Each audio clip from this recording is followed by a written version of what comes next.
क्या नरेंद्र मोदी अपनी पहली परीक्षा में पास होंगे? क्या फिर एक बार बनेगी मोदी सरकार?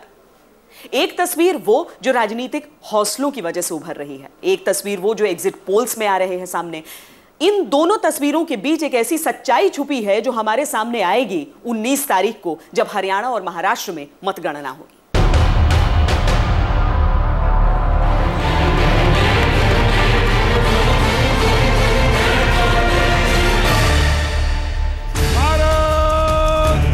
ये मोदी का करिश्मा नहीं है, ये करिश्मा 125 करोड़ देशवासियों का है।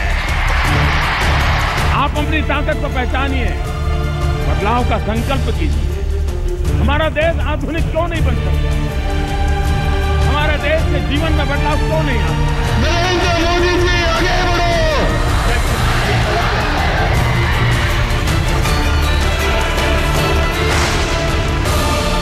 गठबंधन बिखर गए, शुभचिंतक छिटक गए, पर मोदी बहुमत के सुपरस्टार हैं। अकेले चलती पार्टी भी अकेली नहीं, उनके साथ जन सैलाब है। जब मोदी दुनिया के किसी देश में जाता है, दुनिया के बड़े से बड़े दिग्गज को जब मिलता है, तो मोदी नहीं मिलता है। उसे पता है कि जब वो हाथ में फैलाता है, उसे मालूम है ये आदमी है जिसके पीछे 125 करोड़ हिंदुस्तानी खड़े हैं।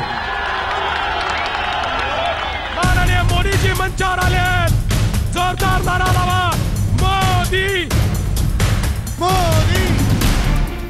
मोदी ने जब जब किसी चुनाव की अगुवाई की है, बीजेपी ने पूर्ण बहुमत हासिल किया है। चाहे वो महासचिव के तौर पर किसी राज्य की जिम्मेदारी हो या फिर उनके चेहरे को आगे रख चुनाव लड़े गए। 3 दफा गुजरात और फिर 14 के आम चुनाव, हर जगह मोदी ही मोदी।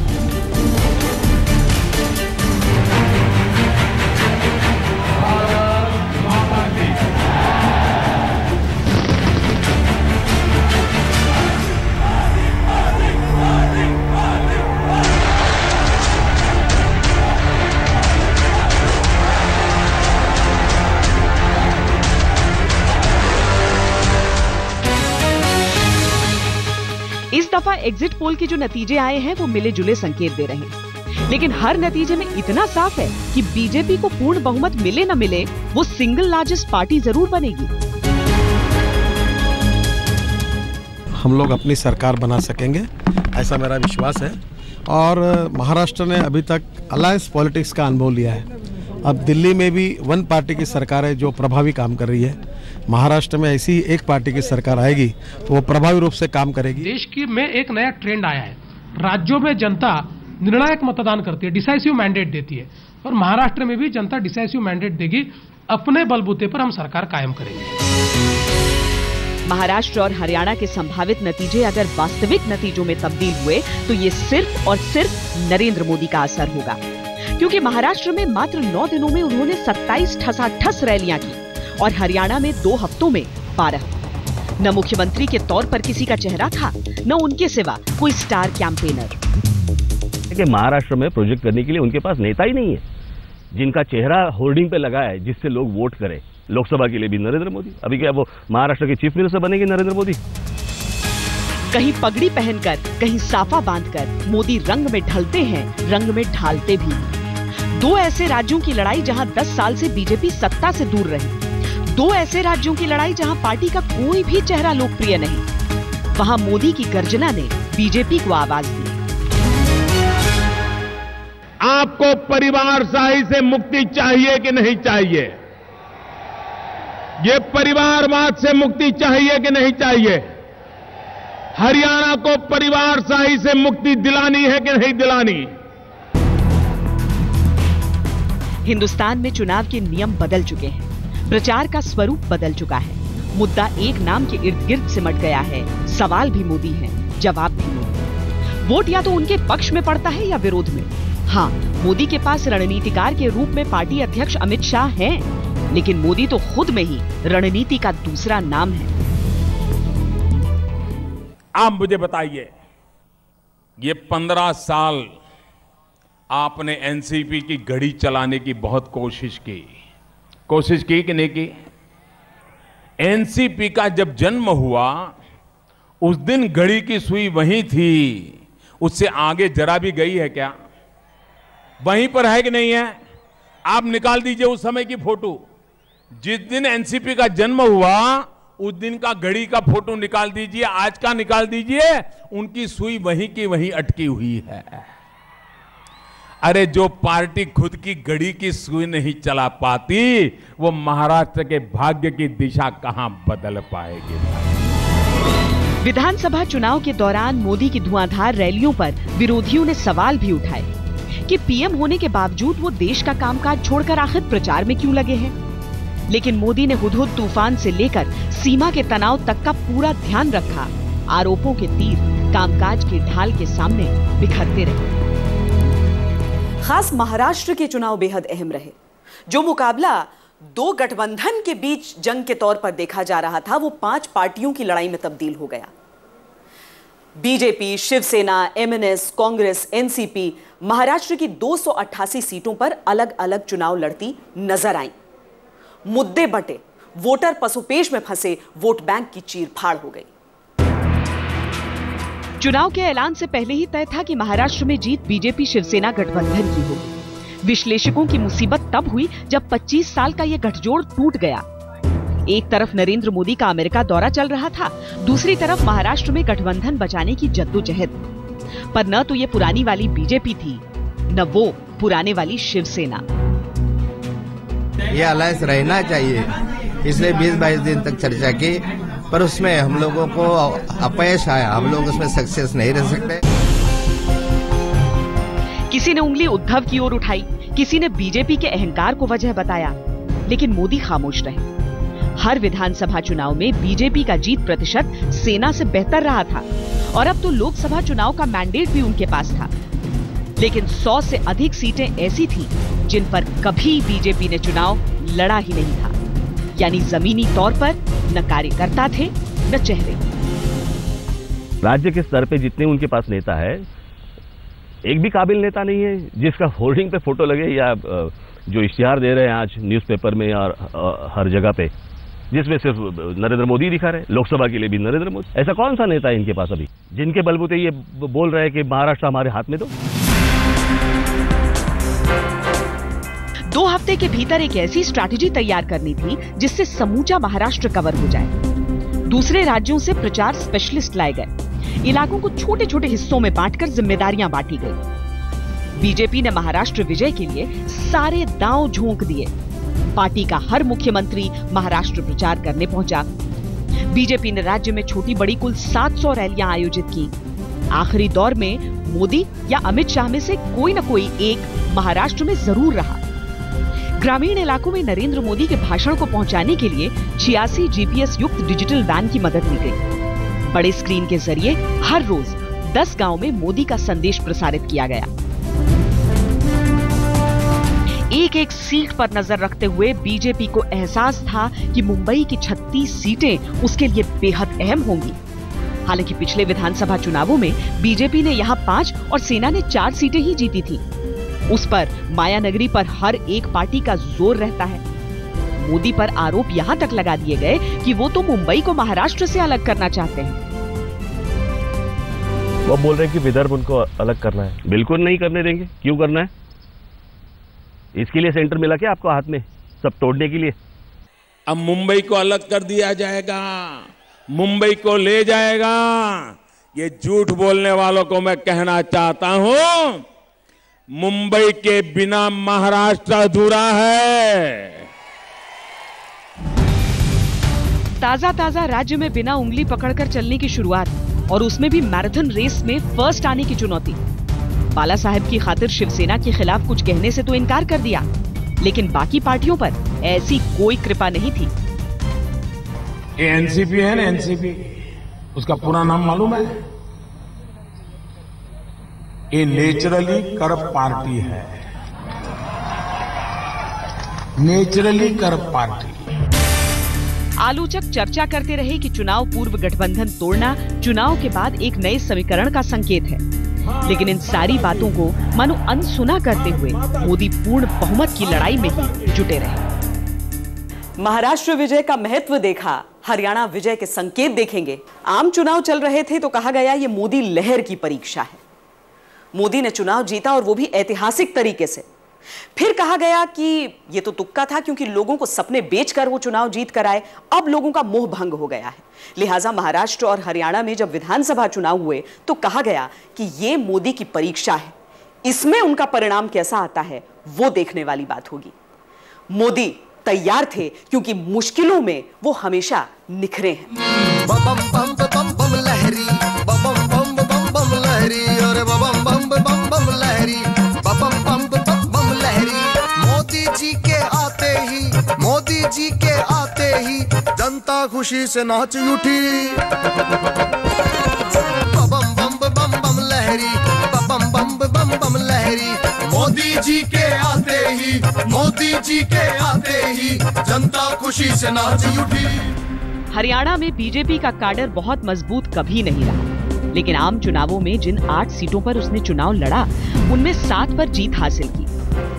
फिर तो राज्य के कई कद्दावर नेता कांग्रेस का हाथ छोड़कर बीजेपी के साथ हो लिए। ये अगर हुड्डा चीफ मिनिस्टर रहते रहते कांग्रेस किसके नेतृत्व में चुनाव कराएगी तो वीरेंद्र सिंह कांग्रेस के झंडे के नीचे चुनाव नहीं लड़ेंगे।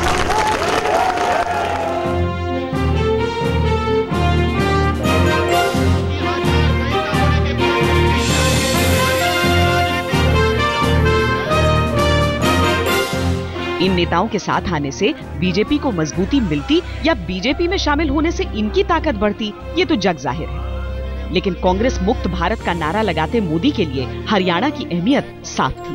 पिछले 25 साल में हरियाणा ने एक भी सरकार ऐसी देखी है जिस सरकार में सरकार के मुखिया के परिवारजनों का दबदबा न रहा हो। सारा राज्य, सारी सरकार, सारे अफसर एक परिवारों की सेवा में लगे ना हो, ऐसा आपने कभी देखा है?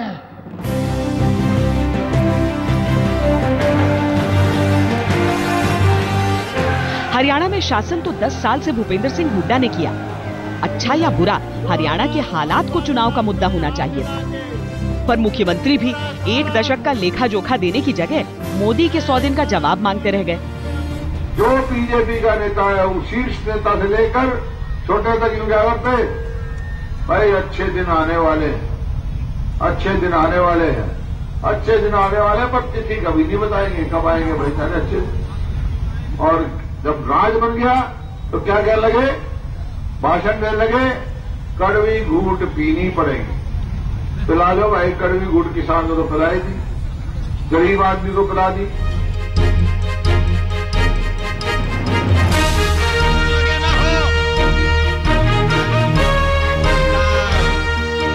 अभी तक हरियाणा की राजनीति में जाति हावी रही।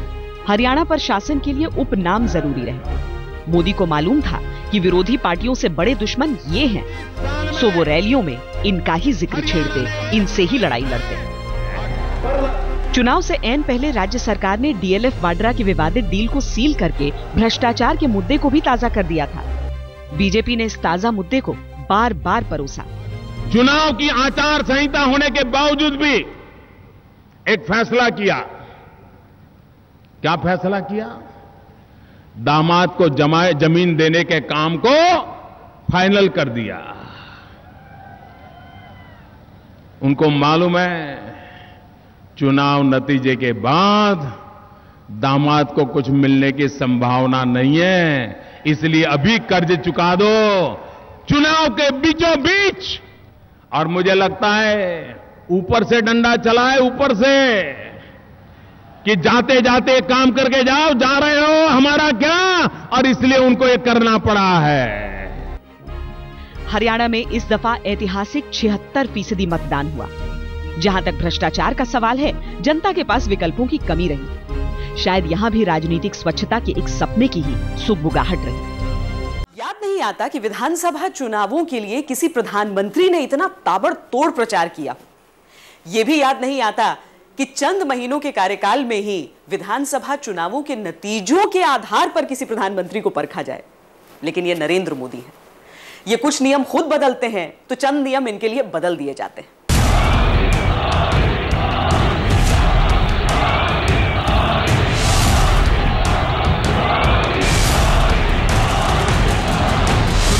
सरकार का कान पकड़ने का अधिकार अपने पास रखना है तो पूर्ण बहुमत वाली सरकार बनाओ, ताकि आप सरकार का कान पकड़ने का अधिकार आपके पास रहना चाहिए। भारत माता की। अकेले अपने दम पर चुनावी गंगा की धारा मोड़ने के लिए नरेंद्र मोदी तो जैसे बीजेपी के भागीरथ बन गए थे। महाराष्ट्र की सरजमी पर उनकी राहों में कांटे कांटे बिखरे थे, जिन्हें वो चुनकर जीत के लिए रास्ता बना रहे थे। बीच कारवां जब दोस्त साथ छोड़ जाएं तो फिर दुश्मनों की क्या जरूरत। मोदी महाराष्ट्र के महासमर में अभी उतरे भी नहीं थे कि उद्धव ठाकरे की महत्वाकांक्षाएं दीवार बनकर खड़ी हो गई। मैं तो लोगों को कुछ देना चाहता हूं। अगर कोई अच्छी व्यक्ति मिले, मुख्यमंत्री बने और लोगों का काम करे, अच्छा है। लेकिन यही मैं कह रहा हूं, पलवर मानो मैं मुख्यमंत्री बनना चाहता हूं, उसमें गलत क्या है। शिवसेना की अकड़ और बीजेपी की हक की मांग। 25 साल पहले अटल बिहारी वाजपेयी और बाल ठाकरे ने बीजेपी शिवसेना की जिस दोस्ती की नींव रखी थी, उस पर ग्रहण लग गया। चुनाव से 3 हफ्ते पहले शिवसेना से बीजेपी का गठबंधन टूट गया। ये चूहों की पार्टी है या वाक की पार्टी है, ये 15 तारीख को समझ जाएगा। सब चूहे जो महाराष्ट्र में घुस गए हैं ना दिल्ली से, वो भाग जाएंगे, अपने बिलों में छुपेंगे, क्योंकि वाक की गर्जना 15 तारीख को पूरे देश में, महाराष्ट्र में सबको सुनाई। बड़े भाई तो बड़े भाई, छोटे भाई राज ठाकरे भी मोदी को आंखें दिखाने लगे।